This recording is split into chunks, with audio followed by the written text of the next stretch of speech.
Good evening, everybody. It's Brad Hughes with Jeff Gargas in the Sunday weekly warm-up space, streaming exclusively in the Teach Better Facebook group and streaming later on all of the socials as well as an episode of the Teach Better Talk podcast.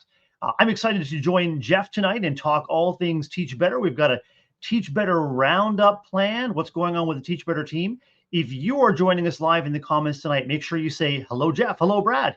In the comments, let us know where you're hitting us up from, what you're looking forward to in your week ahead, no matter what your important role in education might be.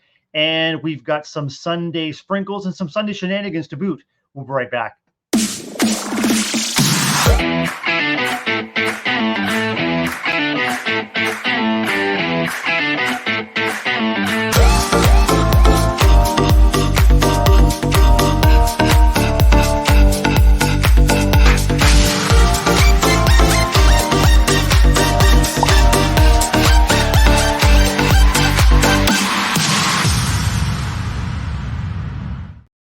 Hey, good evening, Teach Better family. Welcome back. It is Sunday evening, and I hope you're joining us live exclusively in the Sunday weekly warm-up space in our Teach Better Facebook group.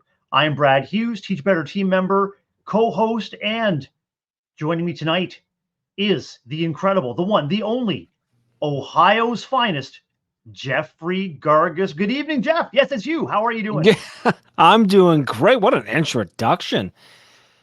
This is my first Sunday show. Your first Sunday show. I might have been on one back in the spring, but this is like the new and improved warm up, and this is the first time I've been on here, which is interesting. Normally it's the morning show, but this is the evening show, so I'm good, man.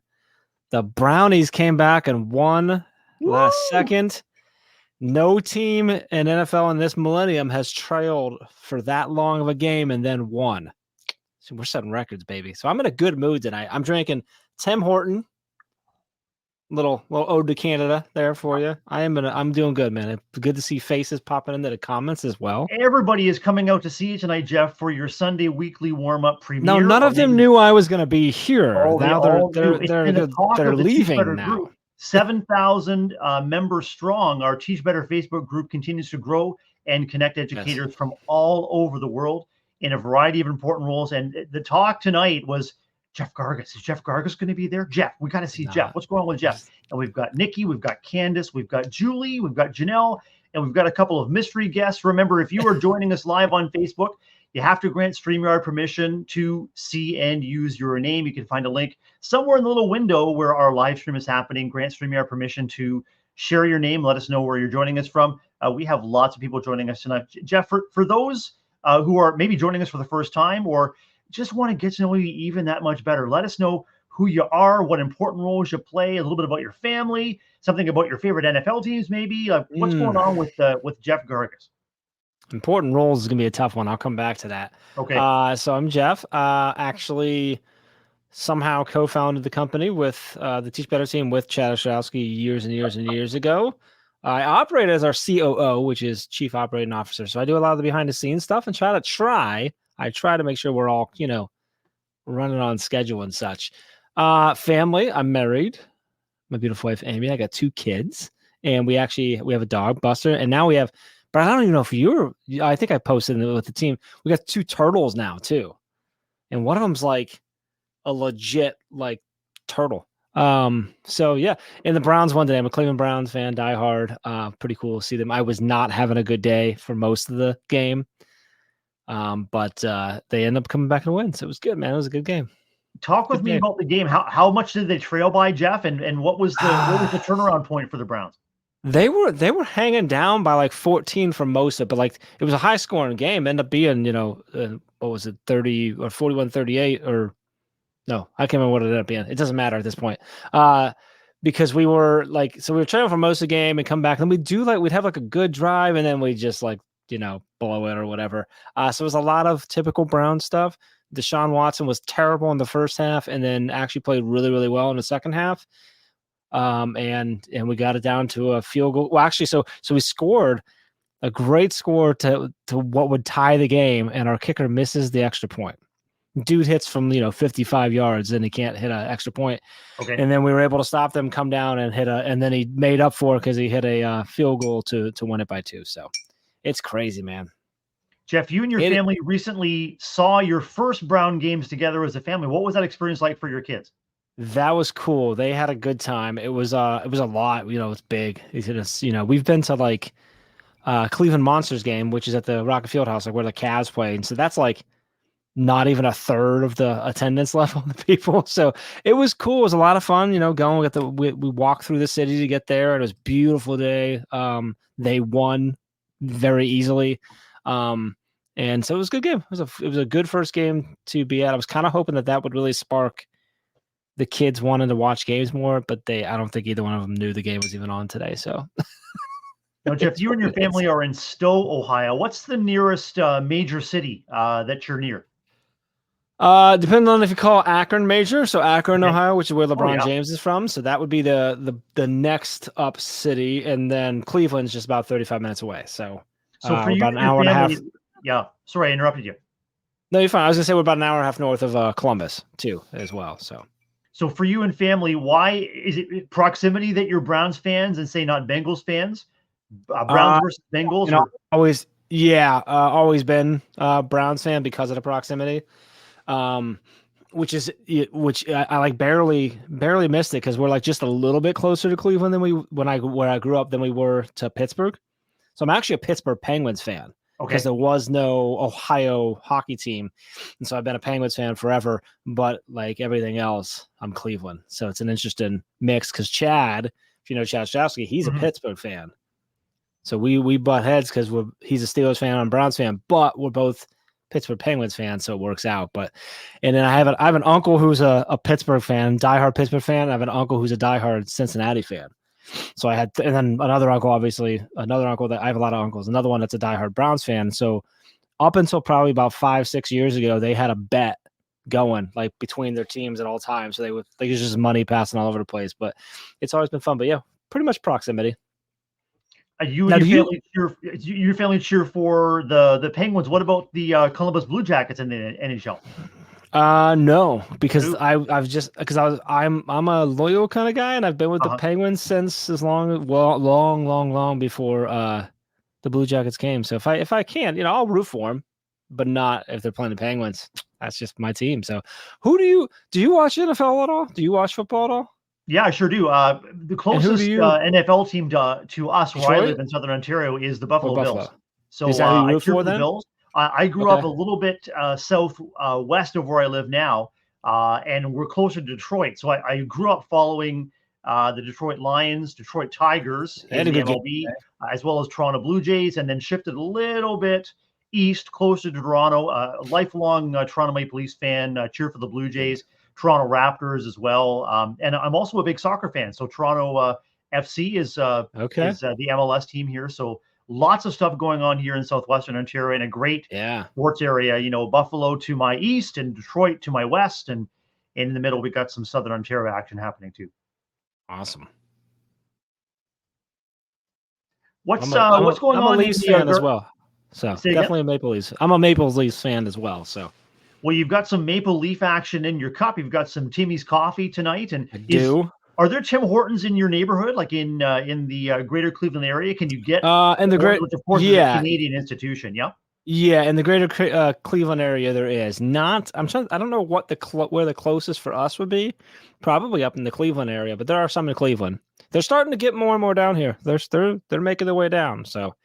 They did some partnering with Burger King a few years back, and that's helped them, I think, break into the Ohio or the U.S. market and stuff. But yeah, it's good stuff. Oh, for sure. I mean, here in Ontario and across Canada, there are you can throw a stone and hit a Tim Hortons no matter where you are, pretty much. And sometimes they're on two different corners of the same block.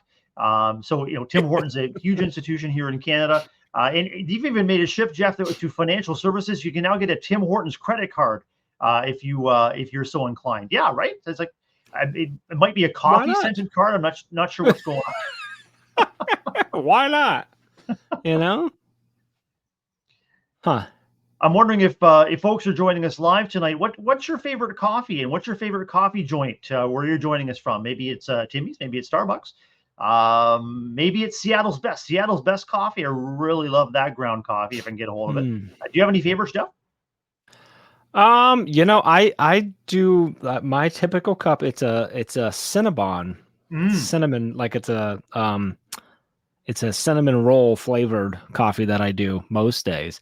Yeah. But I think Tim Hortons takes the top from then on. Like if you're talking just straight up like brewed coffee from somewhere, I definitely would go Tim Hortons if I had them closer by. So now, Jeff, among other things, you and I have a love of bourbon in common. Yes. Both of us enjoy, finding a good bottle of bourbon and maybe sharing it, maybe beside a campfire with some friends. I think you and I have to have a meetup to compare maybe 2 or 3 different tastings or something. But I want to recommend to you something called Cooper's Coffee. Cooper's comes out of the New England area. I'm not exactly sure which state it's in, but Cooper's ages its beans in a variety of barrels, including bourbon barrels. And so when the coffee is aged in the bourbon barrels and then roasted, there's this incredible whiskey bourbon flavor. And they've even expanded, Jeff. They not only have the bourbon and the whiskey and the rye and the rum, but they even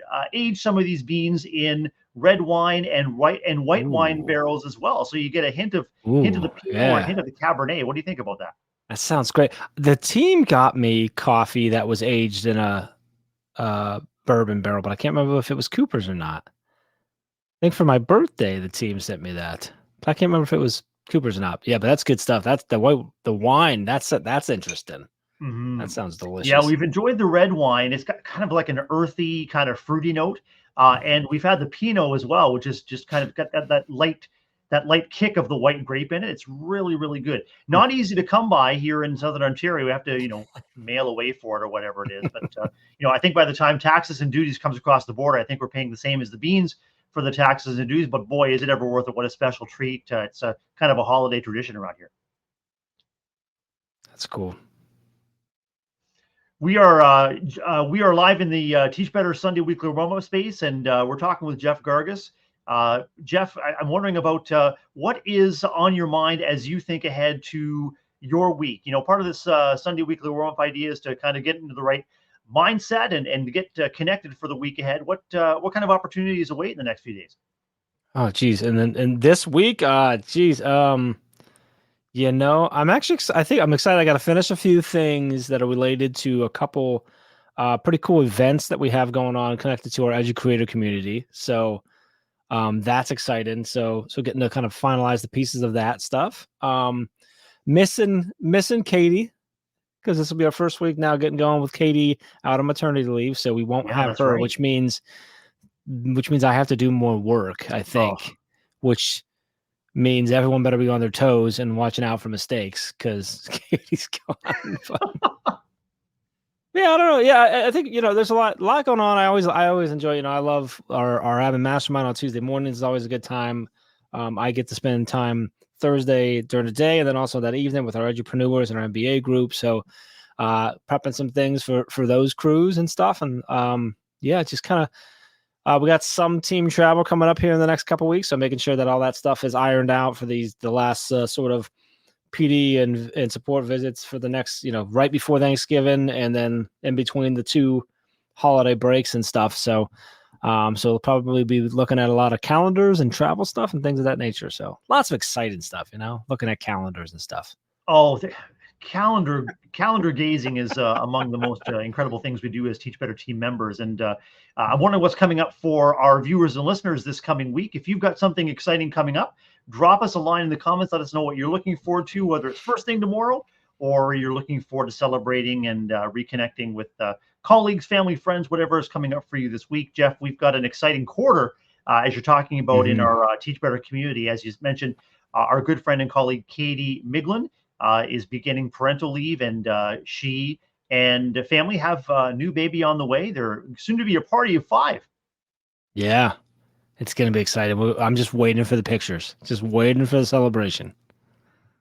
I'm really grateful that you're joining me tonight as the co-host in the Sunday Weekly Aroma Space. Jeff, I'm wondering, has there been a Ray Hewitt sighting this weekend? Any word about where Ray Hewitt's at? What You she might be know, up to? I saw her on some Instagram posts and stuff. She went somewhere. I believe she's on her way home. I don't know. Actually, oddly enough, I did text with Ray today, and she is on her way home. And I quote, "I'm so excited to get back to work," is what she told me. So, What? I know Ray does that. When she gets on like these vacations, or even whether this was like a short thing, kind of a getaway for a friend's birthday, and every time she's just like, "I'm so excited to get back." I'm like, "You only missed like a day of work. It's not like you took for a while," but she gets excited. So, she and I will be in meetings together quite a bit tomorrow. So we'll see how excited she is after that. Really, I mean, that looks like she was some kind of a warm weather destination. Saw some pictures by the pool, and she was in friends. Punta Cana, actually. Oh, CC. Yeah, very, very looked gorgeous. So, is warm weather travel and those kind of destinations important to the Gargas family? No. No. Our favorite destination is Ontario, Canada. Point of Barrel. Right. Yeah. That's our favorite. You folks have a cottage in Point of Barrie. Yeah. Is that, do you say Point of Barrie? It might be Point of Barrel. I think it's Point of Barrel because there's a barrel, and they used to say barrel, but they do it the French spelling of barrel. Oh, oui. But yeah, exactly. We do. We love Ontario. We go right up through there, which is I think why I love Tim Hortons and everything Canadian. That's a beautiful spot in the Muskokas, and talk for a couple of minutes about you literally have a family island. Can you talk a little bit about that? It's an incredible destination. Yeah, so it's a little to be clear, when we say island, it's just a big rock that my wife's grandfather and his cousins purchased back in the 60s. And then Grandpa built by hand the cottage. And it still stands today, obviously with some improvements and stuff like that, but it's pretty cool. We're 100% solar power up there. It's solar power and propane. So it's kind of like high class camping because we're in a cottage and stuff, but like it's not like there's no insulation, and not all the walls are finished. But it's just awesome. We do a lot of fishing, a lot of hanging out, a lot of disconnecting because we have to. It's about a 15-minute boat ride out to our island. So love it. It's our happy place. So excited we didn't go there this summer because we did a beach trip with my family, but we'll go up there this coming summer, and then I get to go up. I was up in September to close, so I always get to go up at least once, if not twice. We don't talk about that with Amy though, but it's awesome. I love it. If you ever get like in person with me and I have my phone and you start talking about this, you just need to take a seat because I'm going to show you 5 million pictures and videos and everything else. But we love it. The kids love it. It's a good time. So it's not it. The only problem is like I go just close enough by you where I feel guilty for not stopping to see you, but it's like not super close enough. It is like we need to figure that out. That's where we do a bourbon tasting. Is we just need to veer a little bit west. That's right, and come see you. Yeah, and we just have to head east up around Georgian Bay. I think we can meet somewhere around Collingwood, and Collingwood has some amazing distilleries as well, Jeff. There's incredible Collingwood whiskey right in there. That's Collingwood, just a delicious Canadian whiskey. But I digress. That'll be a great stop for us. Ray Hewitt spotting. There's been a sighting. Just landed. Oh, fantastic. Boy, Ray, are Ray's arms tired. Ray, did you go back to Chicago, or are you like in France or something now? Ray is asking if we're talking. Actually we are. Yeah. We've been talking quite a bit about drinking coffee and wine, and we're talking destinations. Ray's still on the plane. Still on the plane in Chicago. She's in Chicago. Jeff, I'd love to shift conversation to our Sunday strategies, and actually your story about the boat ride to the island gives me a little idea about kicking things off here. Be right back.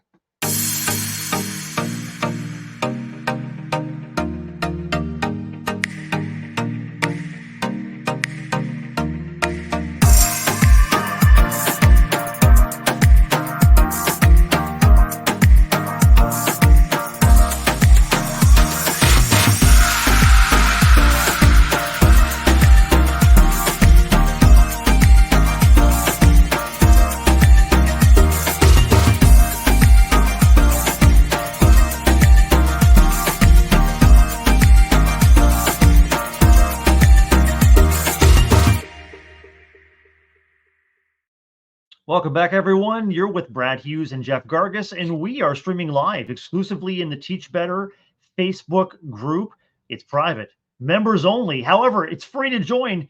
7,000 educators strong, Jeff, and we're in the Sunday Weekly Warm-Up space, and we're talking teaching, we're talking education, we're talking rejuvenation, we're talking tipples, a little bit of everything, and we're shifting into our Sunday strategies conversation, Jeff, and I was just reflecting on how you were saying that it's a boat ride to get out to your family rock, your family island, and there's some intentional disconnection. And I'm thinking about the role of intentional disconnection from our busy lives, and maybe even from the busy internal chatter that keeps us going and maybe keeps us up at night. And I'm wondering what you're thinking in addition to your special island.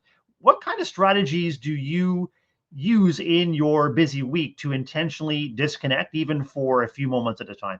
Oh man, I feel like I'm a terrible person to ask this because I've struggled with it for so long. But maybe that's why. Maybe that makes it a good thing because I've been better at it. So, two important things that I do sort of to end my day every day because I've struggled for a long time. I've talked about this a bunch of times on air and stuff about struggling to like enjoy my weekends because I always want to be working and enjoy and struggling to like shut down at the end of the day. But two things that I've been doing that I feel like really help is that when I feel like when I get to the end of my day, when it's time to stop, I do two things. So one, I go into our Basecamp, which is the tool that we use as a team to it's got our to-do list in it and all that stuff like that. Yep. And I adjust any tasks that were on my today list that I'm not going to get to. I move them to tomorrow or whatever. And then I have a not quite as crazy and beautiful as Ray's, but I have a paper to-do list because I like to be able to I like that crossing off part. Oh yeah. And it helps me organize like very specific things.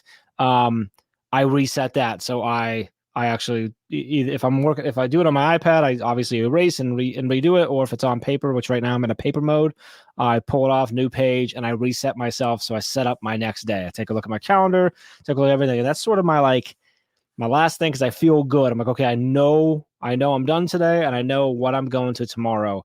And that really, really helps me to then not, I won't even say not worry about it or get distracted, but be much better at not worrying about it or getting distracted. And really, really on Fridays, I think that's super important as well, because then you have the weekend. And if you don't have yourself, I believe like if I don't have myself set up for Monday on Friday, I spend the whole weekend just thinking about it.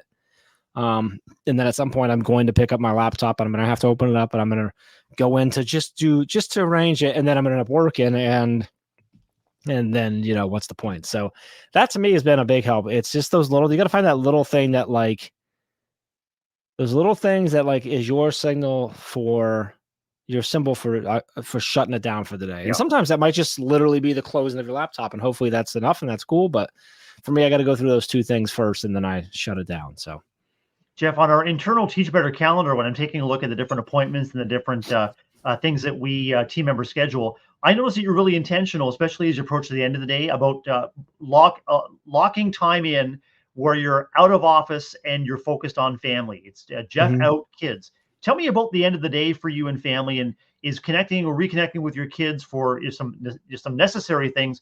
Is that part of your disconnection as well? Yeah, it is, and there's a little bit of, I'll say that's kind of forced in the sense that someone's got to get my kids home from school and stuff. But sure. I'm also really fortunate that I'm able to do that because I have the flexibility to do that. But that really does, it helps me set, because when they get home, they got stuff, they need stuff. Like we either got to, maybe we're going somewhere for lessons or gymnastics or scouts or whatever. They're hungry, they want some food, so we get going like that. They have homework they want to work on, whatever it might be. Like I've got to disconnect at that point. And that really kind of gets me into family mode at that point. So I really love it. I go, my son comes home on the bus, but my daughter, I walk and I pick her, I walk and meet her after school, and we call it walk home. So that's sort of that's the last, if there's anything left in my head, hopefully it's out by the time I get to the school and get her and stuff. But yeah. And I have that on there so that everyone knows that, look, like this time I'm with my kids. Like that's when I'm when we start doing things. So one other thing that we have done, Brad, as a family, is on Fridays we've done, it's not every Friday, but certain Fridays throughout the month, we do no phone Friday. which Oh, is after. So we do after 5 o'clock. So after mom gets home, all the phones go away, tablets go away. We're allowed to watch TV, we're allowed to do stuff like that, but only, but we're not able to have our phones or our tablets with us, and that also includes computers and Xbox and stuff like that too, which is fun because it ends up usually being, turns into a chess match or a board game of some sort, or just watch a movie together or whatever, which again, for me, someone who just struggles, helps me to unplug, even though technically I'm plugged if I'm watching TV, but like helps me to reconnect with the family versus worrying about work. So yeah, that's what I will say is you're exemplifying, unplugging uh from I guess work distractions or thoughts about work, but you're reinvesting in a reconnection with your loved ones, and that's where the real power is. I mean, we talk about agreed. the power of relationships to both restore us and recoup our energy, but also to protect us. Looking forward to seeing your kids. Or I'm wondering, at the end of the day, if you're at school, do you have an opportunity to meet up and chat with other parents, or do you see any of your daughter's educators, or is it just sort of Um, mostly get in, get out? I will typically when picking up from school, like she's already like so we're on a road and then there's like a side street that goes like kind of dead ends into the school. It's not the school driveway, but it's on like the side. So like I'm usually meeting her there, so I'm kind of away from other folks and stuff. But I do walk her to school as well. That's when I get the chance to like say hi to the principal and talk to some of the teachers outside. Um, as you say that, I'm like, no, I don't think any of us parents are very nice to each other. I don't talk to any. Well, there's a couple of them that I say hi to and stuff, but it's brief. Unless we end up, there's a couple that we might end up walking because a lot of kids that walk home, so we might end Yeah. up walking there and there might be some conversation. But I like it sometimes when it's just when it's not a group and it's just me and Jax walking on together. But Yeah. That's great time for you and for Jax to just invest in each other and just yeah, see where the conversation takes you, or even just companion each other, even if you're not talking. Just kind of have a relaxing walk home and just kind of be in each other's space and just be companions for one another. yeah, absolutely, 100%. If you're joining us live tonight, welcome and glad you're here. And why don't you let us know in the comments? Well, let us know, do you schedule time for yourself and family? What helps you honor that time if you schedule it? What are the favorite activities that you do? What keeps you restored and connected with the loved ones and the people and the things and the activities that you love the most? Hit us up in the comments. Let us know what your Sunday strategies might be. And Jeff, when we talk about connecting and staying connected, another thing that I see you do frequently in our behind the scenes Teach Better space is to give shout outs as well as Mhm. team challenges, community challenges. Some of your favorite challenges include, share the most recent picture on your phone, or hit me up with your pets, or, Halloween, what do your costumes look like? In a workplace, but also in a community. Why are those kind of reach outs important, and what do they do for a team, any team? I think they help us connect with each other and remember and sort of remind us all that like, hey, we're all people. We just happen to do work together. Mm, Um, and we all enjoy each other as people, not just as coworkers or colleagues. And I think we get to know each other for quite a bit, and seeing pictures of each other's kids or family or pets or whatever. Like I think it's just that connection of like being authentic and actually getting to know each other. And to me, it's like we spend a lot of each other. Obviously, we as a team, it's virtually together, but we spend a lot of time together, and you spend a lot of time with people that you work with. So, like liking them more is a good thing, in my opinion. So, you know what I mean? Like it's like to me, it just seems well, yeah. Like you should try to learn more about the people so you can connect with them better. Because you're gonna work better together, you're gonna enjoy the company better. You're gonna be able to jump on a Sunday night stream and just have a good time with them because you just like you know what I mean. So I sure do. at least that's my hope. You know. When you put those challenges or invitations out, has what you got back ever surprised you? Can you think of something that you learned or discovered, or something something that just kind of left you surprised or gobsmacked? I don't, nothing that's coming to my mind. There's been points where it's been a while since I think, but like as people were newer to the team or I just hadn't done them as much where I realized that people had kids and maybe I didn't realize that they Yep. did before. Um, or that maybe I'd never seen a picture of their significant other. Hmm. Or something in the picture shared like like alluded to or flat out showed us like something that they were really interested in that I didn't realize like, they were or whatever. But I don't think I can think of anything that really like shocked me necessarily. I'm sure there was, but not that I can think off the top of my head. That's amazing. Hey, if you're joining us live tonight, let us know how you stay connected with your loved ones and I guess your people. I remember Ray Hewart saying when she was a middle school educator, middle school math educator, right in the thick of things, she and her team would have team meetings. They'd have scrums. They'd have morning scrums, and they'd get together and they would, come together. They would probably strategize and take a look at the day ahead. And some communities have activity boards, whiteboards, so they can keep track of the calendars and keep things coming up. And I'd love to know what's coming up for you if you're joining us live tonight, or maybe you're joining us later on the Facebook or on any of our socials. Let us know what's coming up for you in terms of keeping each other accountable, keeping each other motivated, and keeping each other connected. And Jeff, just a minute ago, you said about the importance of wrapping up your Friday, getting ready for Monday. And this is what many educators are doing throughout the weekend. Maybe they're dipping in to the week ahead, or maybe there's a jam up as you're kind of approaching Sunday evening. And I'm wondering if you have one or two takeaways for folks to, plan ahead for success in their week by backing it up a few days and just maybe build on your Friday strategy, or something you discover that works for you, or something that hasn't worked and you had to make a change. Yeah, I mean, I think it's just that. I mean, thinking through, I think looking at your calendar or whatever it is that you look at your week and the to-do list for the next week to try and see if you can think of like what's going to cause me an issue. For me specifically, if I'm looking at next week and my Monday, Tuesday are more packed with meetings than they normally would be, that's a cue for me to look at my to-do list for Monday and Tuesday and go, okay, well, mate, I'm not going to set myself up for failure. So let me adjust that, which is another thing that should allow me to go, okay, I'm more prepared for next week. I'm good. I'm ready to go. But I actually think I'm going to go the other way. Is like, I think as long as you are intentionally working on that disconnection and that closing down and that being intentionally there with whoever it is that you spend time with over the weekends, that it makes it so that when that occasional time comes up where something happens and you're like, this sucks, but I have to look at stuff on Sunday evening or Sunday afternoon, it's okay. Like, it's okay. Sometimes that's going to happen, right? And when you care about what you do, it's going to happen. If you don't care, it's really easy not to do that, right?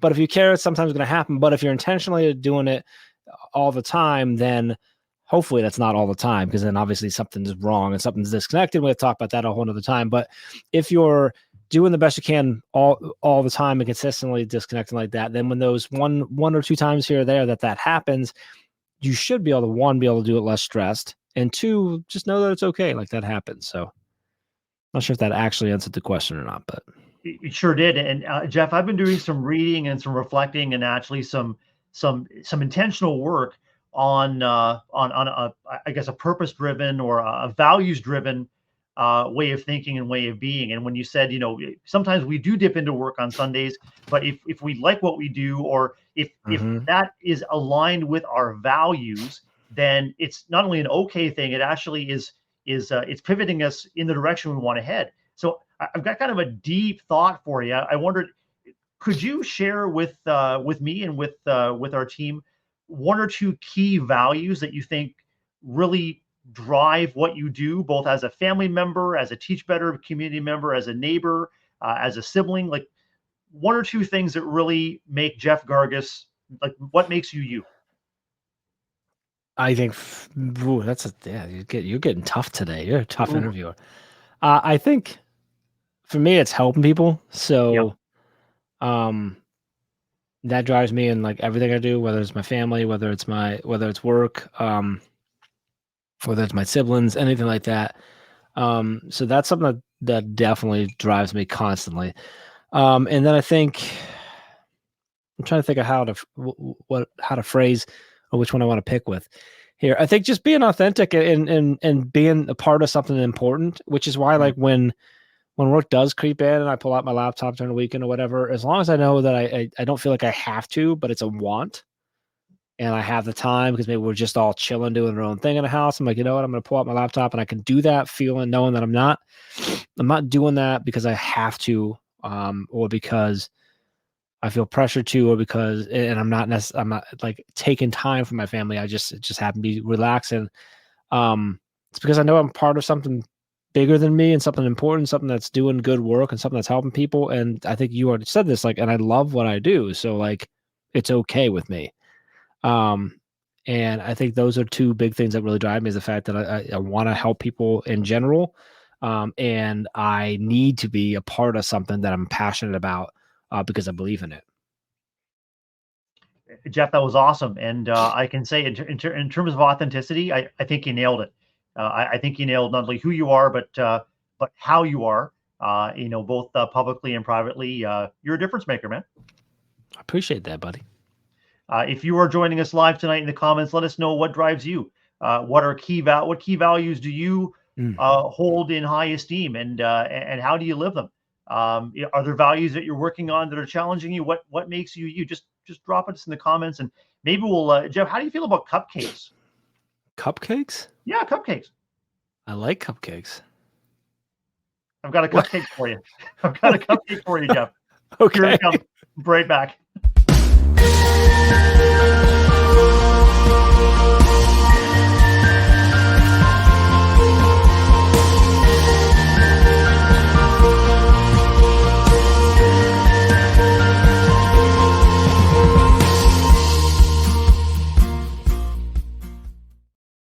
There you go. It's the icing on the cake. Jeffrey Gargas in the Sunday weekly warm-up space with yours truly, Brad Hughes. Ray Hewart is off tonight. She's in Chicago, just having flown in, and wishing Ray a speedy and safe trip back home. Jeff, what's on your mind?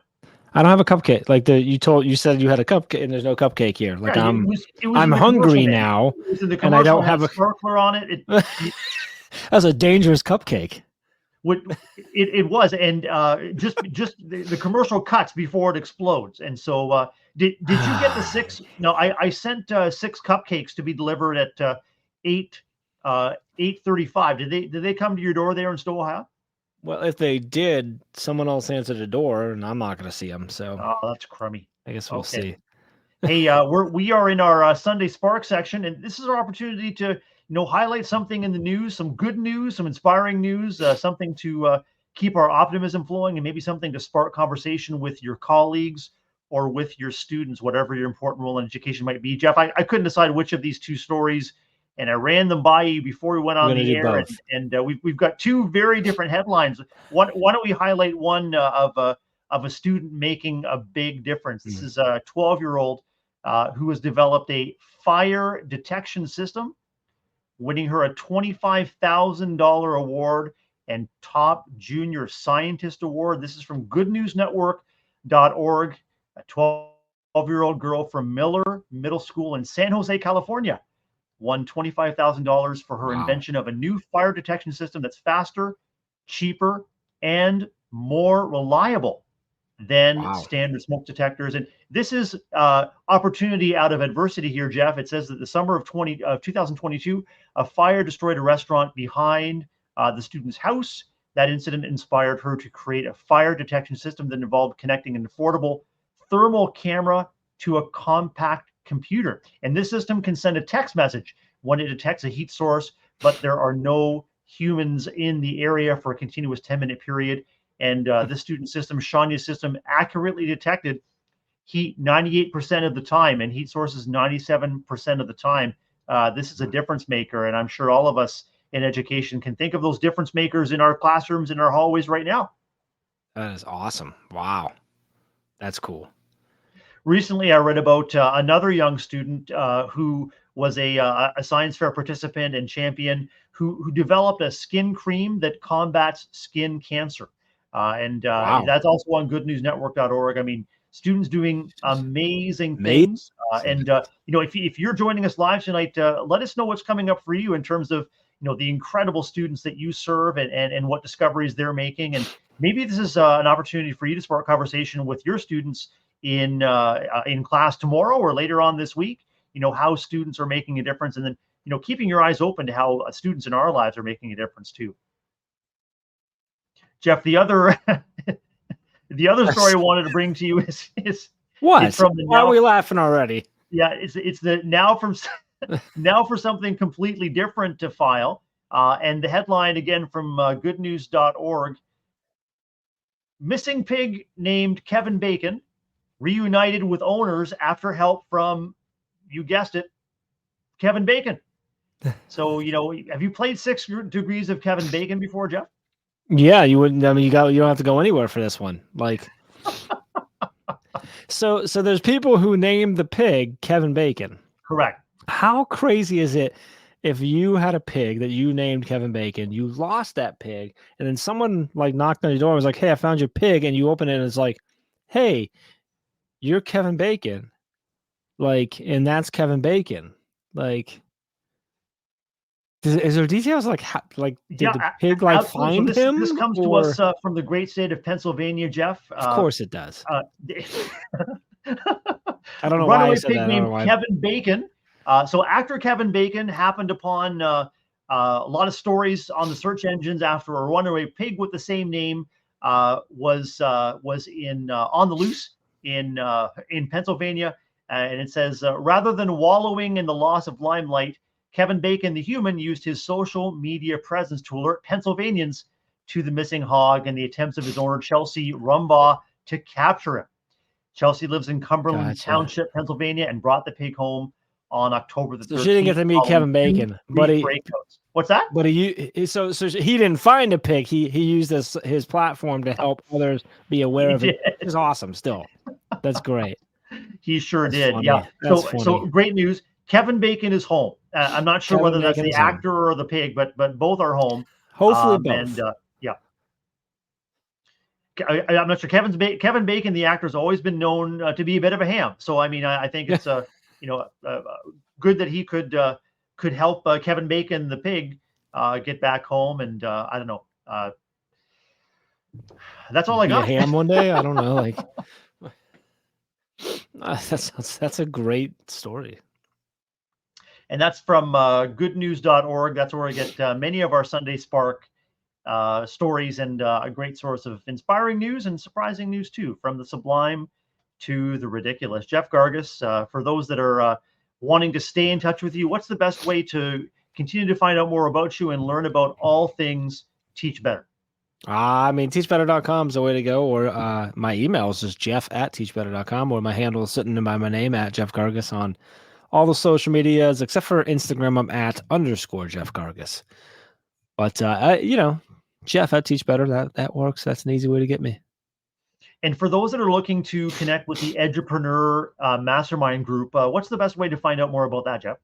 If you go to teachbetter.com/educreator, EDU creator, that's going to give you information on our Educreator community, which includes our Educreator community, the Edupreneur Masterminds, and our Edupreneur MBA program, which is like a higher level mastermind. So all three of those are all connected in underneath the Educreator community as well. So.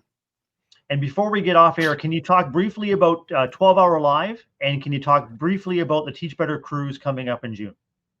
Briefly, yeah. So 12-Hour Live is coming up. I don't know that have we announced the date? I'm not going to say it just in case. Okay. But 12-Hour Live is coming in 2024. So keep your eyes and ears open for that. We've got a really cool lineup again and great topics lined up again. And we'll have a whole bunch of giveaways like we always do. So that's super exciting. So that's coming very soon. So keep an eye out for that and the announcement for that coming. And the cruise is in June. That's going to be cool. And that's kind of like a double whammy because you get the cruise, but the day before there's like a conference there in Tampa. Right. And so there may or may not be a bunch of us going to Tampa and a few of us going on the cruise and stuff like that. So make sure you're checking that out. I can't remember the address for that right now. Go to teachbetter.com. It's right down the front page. You can see it. It's all over our social media and stuff. And then if we can just mention teachbetter.com/November. So literally like the month. So teachbetter.com/November. A bunch of stuff up there. Ambassador applications open right now. Right on. The first ever, it's actually like our beta testing like cohort for the Grid Method certification. So you can get officially Teach Better certified as in the Grid Method. That's open right now for applications as well. We've had a massive turnout for that, which is awesome. And then the Educator Club community is on there as well, blogging with us, and probably something else that I'm forgetting. But teachbetter.com/November for that. But yes, you got 12-hour live coming up soon. You've got the cruise coming up in June, at the end of June, and a lot of exciting stuff. So it's fun, Brad. Jeff, it's fun, and it's been great connecting with you tonight. Great connecting with you, our Teach Better family in the Sunday Weekly Roma space. Jeff, thanks to you and our leadership team. Teach Better is in ship-shape condition. So we're grateful to you, and wish everyone a wonderful week and a great week ahead in the Gargas household too, Jeff. Appreciate you, brother. Appreciate you all. Take care. Have a great night, everybody.